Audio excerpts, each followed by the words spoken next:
Nongeye kubasuhuza muri kumwe na Dr. Muganga Nanone.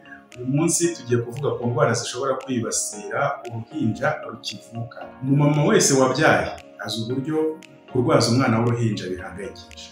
Umwana ukivuka nta kintu na kimwe abazi kubera ku isi, ntabazi kwivugira, nta nubwo abazi kumenya cyangwa se kumenyesha abandi ko afite ikibazo. Akenshi bimwe mu bimenyetso bishobora kukwereka ko umwana arwaye ni ukurira mu buryo budasanzwe, kwanga konka cyangwa se ibera akariruma, kwigorora bidasanzwe, kugira umuriro no gucika. Noneho reka turebe indwara 8 abana bakivuka bashobora kurwara zihangayikisha benshi. Zimwe muri izo ndwara ni indwara zisanzwe, naho izindi ni indwara zidakunze kubaho mu bana bose, ariko nanone zibaho kandi zihangayikisha ababyeyi cyane. Iya mbere duhereyeho ni grippe, mwese murayizi. Umwana ukivuka abataramenyera neza ikirere cyane, kandi nanone agahura n'abantu bakuru benshi bamusanganira bamuterura, kandi bamwe muri bo bashobora kuba barwaye zimwe mu ndwara zandurira mu mwuka ikunze kwibasira impinja. Rero akenshi ni grippe. Umwana w'uruhinja ashobora kurwara grippe agafungana mu mazuru, akanumva konka, akitsamura rimwe na rimwe, gukorera se cyangwa gukoma. Kubera ko rero grippe ziterwa n'amavirusi kandi akaba nta muti wica izo virusi umwana yafata, ndetse n'imiti ihari wenda ikomeye yazivura vuba, ugasanga yagirira nabi umwana kurusha uko yavura ubwo burwayi. Akenshi abaganga bahitamo gutanga imiti ya grippe yemewe ku bana bato, mikeya ishoboka, hanyuma bakamuha imiti yo gutonyangiriza cyangwa se gutiriza mu mazuru, hanyuma umubyeyi agasabwa konsa umwana cyane kugira ngo umubiri ugire amazi ahagije maze ubashe kurwanya ziriya grippe. Indi ndwara abana bakivuka bakunda kurwara ni ama-infection yo mu maraso, aribyo bita sepsis. Ama-infection yo mu maraso umwana ashobora kuyarwara akiva no mu nda cyangwa se mu minsi mike yakivuka. Kubera ko umubiri w'uruhinja rukivuka uba woroshye kandi ufite ubudahangarwa butarakomera, mikorobe zo mu bwoko bw'amabakiri ziba zishobora kwinjira mu maraso zinyuze ahantu hatandukanye, haba ku ruhu, haba mu myanya y'ubuhumekero, haba mu miyoboro y'inkari.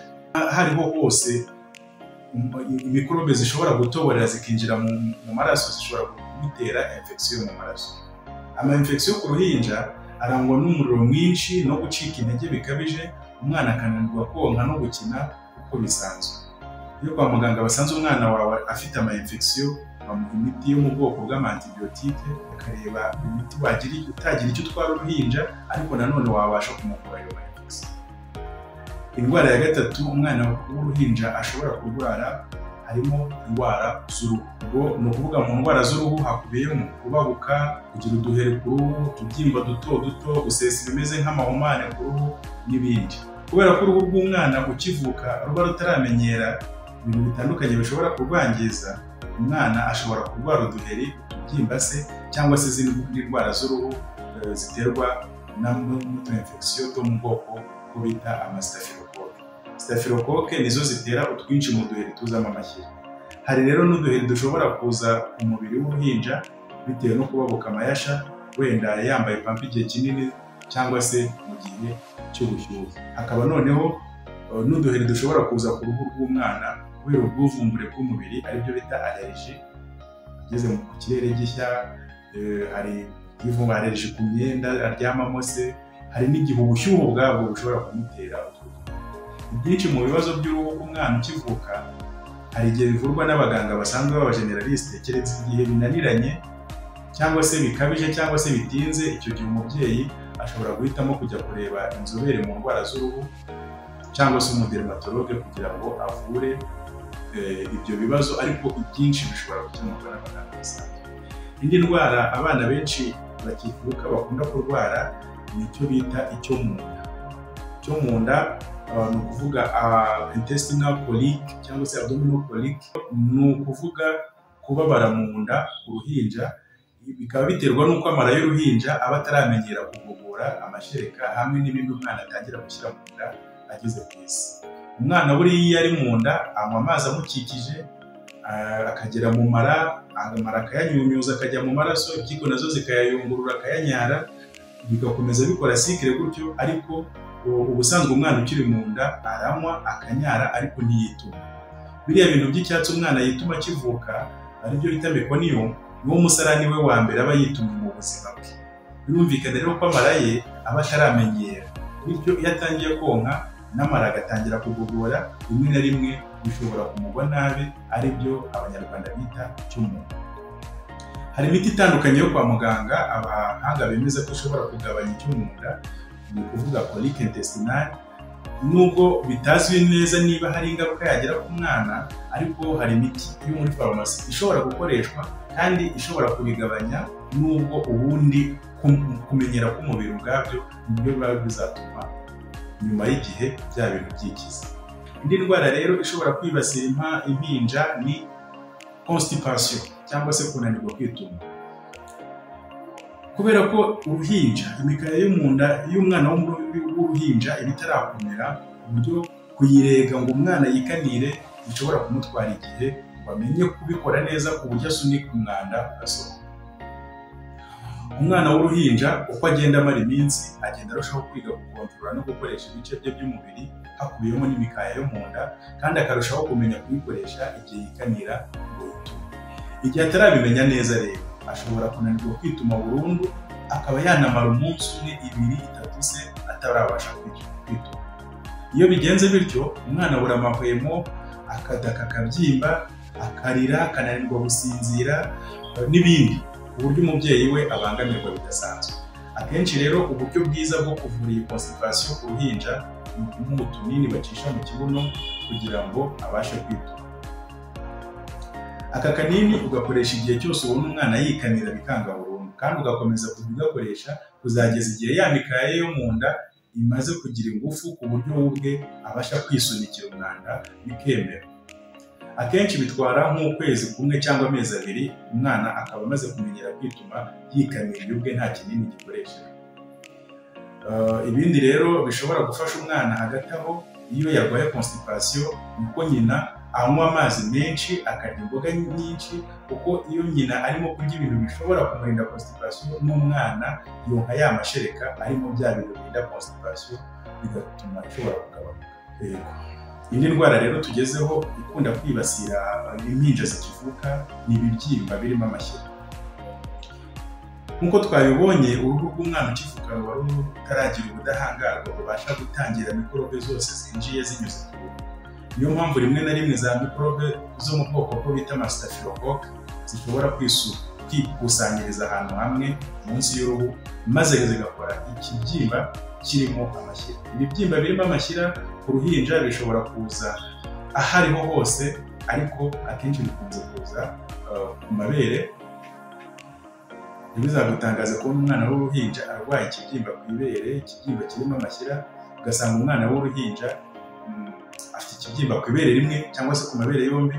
Ariko nanone abana b'impinja bashobora kurwara ibibyimba ahariho hose ku mubiri, nko ku itako, ku kuboko, ku kibuno n'ahandi, kubera ko iyo umwana w'uruhinja arwaye agaheri gato, za mikorobe zirimo kubera ko zihura n'ubudahangarwa budakomeye, ziba zishobora kwikusanya zikaba nyinshi ku buryo zikora ikibyimba kirimo amashyira menshi.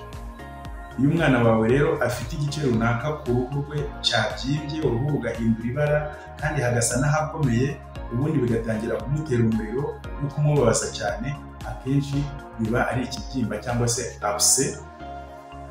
Rero ikibyimba nk'iki kukivura bisaba kukibaga, amashyira bakayavanamo, umwana agahabwa imiti imuvura, hanyuma igisebe nacyo kigakomeza gupfuka kugeza yivutse.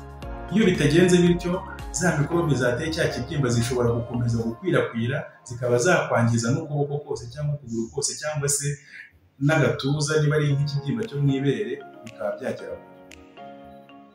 Indi ndwara rero noneho nayo isa naho idasanzwe tugezeho ikunda kwibasira impinja zikivuka, ni ukuzana amashereka mu mabere. Ntibizagutangaze nukanda ibere ry'umwana w'uruhinja ukivuka hakazamo amashereka, cyangwa se utuzi tutagira ibara, cyangwa se wenda ibintu by'umweru bifashe. Ibyo ni ibintu bibaho. Ibi biterwa n'uko imisemburo yo mu bwoko bwa prolactine ituma umubyeyi agira amashereka iba yarambutse mu ngobyi, hanyuma ikagera mu maraso y'umwana igihe yari akirimo, bigatuma noneho udusabo tw'amashereka ye turi mu mabere ye dutangira natwo gukura no gukora amashereka mu gihe umwana akiri muto. Ni ukuvuga ngo ya misemburo ya mama umwana yakiriye akiri mu nda yatumye amabere ye akura atangira no guproduza amashereka akiri muto, ariko noneho yamara kuvuka bikamara iminsi mikeya kubera ko ya misemburo umwana yakuye muri nyina akiri mu nda iyo imaze kumushiramo ihita bishira, yewe akenshi nta n'undi muti umwana yirirwa afata kubera icyo kibazo birijyana. Icyakora turiya dusaba tumeze nk'aho turimo amashereka akenshi nitwo dushobora kwinjiramo mikorobe tuba byatuma umwana arwara ikibyimba noneho cya abuse kirimo amashyira muri rya bere.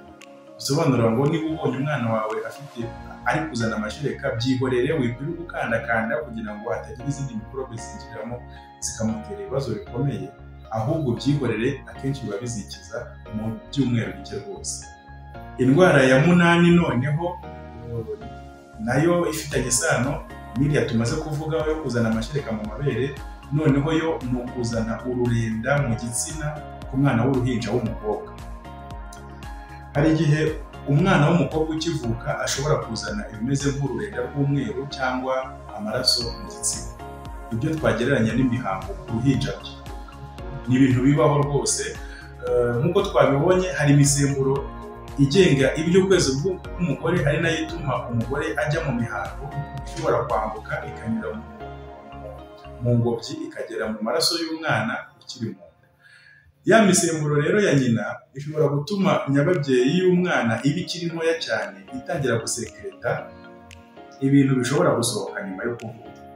Iyi misemburo ishobora gutuma mu gihe gito nyuma yo kuvuka umwana azana ibintu bimeze nk'imihango cyangwa ibisa n'ururenda rw'umweru cyangwa ruvanze n'amaraso. Ibi nabyo nubwo akenshi bitera ubwoba abamama iyo babibonye, ni ibintu biba bishobora kwikiza kandi bikijyana iyo ya misemburo umwana yavanye mu nda imaze gushira mu maraso ye, kandi akenshi bimara iminsi mikeya cyangwa se ibyumweru, iminsi mike gusa akenshi. Wenda reka tube ducumbikiye aha, ibindi tuzabivuga mu biganiro by'ubutaha. Uyu munsi twavuze ku ndwara zihariye zisa naho zitangaje zikunda kwibasira impinja zikivuka, ariko impinja zirwara indwara nyinshi cyane. Mu biganiro by'ubutaha tuzagenda dufata indwara imwe imwe tuyivugaho ukwayo, ndetse no ku zindi ndwara zihariye zishobora gufata abana. Niba hari ikibazo cyangwa igitekerezo mwatugezaho, mushobora kutwandikira munyuze ku rubuga www.kwivuza.com, munyuze ahanditse kuvugana na muganga, ukatwandikira na nimero yacu urayihabona, ariko ntanayishyira aha ngaha. Ushobora no kwivuza uburwayi bwose bitagusaba kubonana na muganga, yaba umwana cyangwa se ku muntu mukuru. Icyo gihe ushobora kunyura kuri uru rubuga ukatwandikira, maze umuganga akakuvugisha akakuvura. Mwari kumwe rero na Dr. Muganga, naho gutaha murakoze.